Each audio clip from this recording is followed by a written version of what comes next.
মাকে ছেলেও, যেই মা, যেই মায়েরা এই ধরনের সন্তান জন্ম দিতে পারে, ইনশাআল্লাহ এই বাংলাদেশ পথ হারাবে না।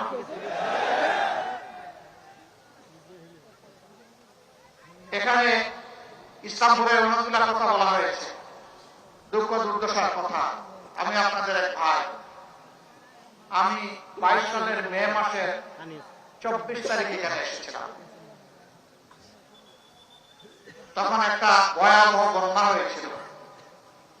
আমি যখন নদীর পাড় দিয়ে হাঁটছিলাম, এই দেখতে দেখতে 2-4টা বাড়ি দেখলাম যে নদীর বুকে চলে গেল।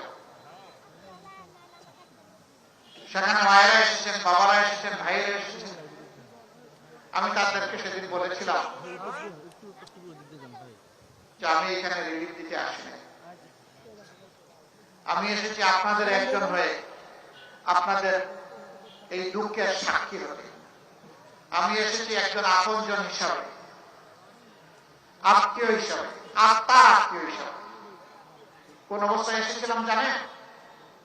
হাসিনার দুষ্ট লোকেরা যেদিন আমাকে টেলিস্কোপ দিয়ে খুঁজছিল কোথায় থেকে আমাকে অ্যারেস্ট করবে, আমি জীবনের ভয় করে নাই। সেই বন্যায় আমার সহকর্মীদেরকে নিয়ে আমি গোলাপানিতে ঝাঁপিয়ে পড়েছিলাম। আমি বলেছিলাম প্রাকৃতিক বিপর্যয় আল্লাহর পরীক্ষা, কিন্তু তাকে অবহেলা করা জঘন্য অপরাধ। এই পরীক্ষায় পরস্পরের পাশে দাঁড়াতে হবে। মূল দায়িত্ব ছিল সরকারের। হেঁটে হেঁটে ঘুরে ঘুরে দেখলাম সরকার আসে নাই, সরকার আসার প্রয়োজন নাই।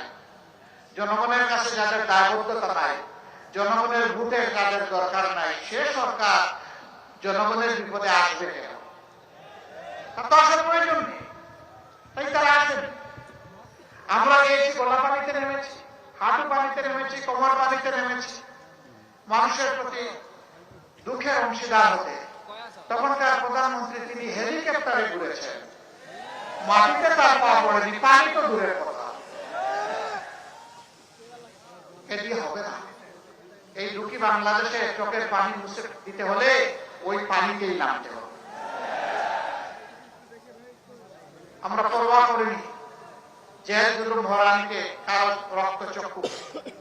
আমরা আল্লাহর উপর ভরসা করে বাংলাদেশের এক মাথা থেকে আরেক মাথায় দৌড়াদৌড়ি করেছি। যেখানেই মানুষের বিপদ সেখানেই আমাদের উপস্থিতি।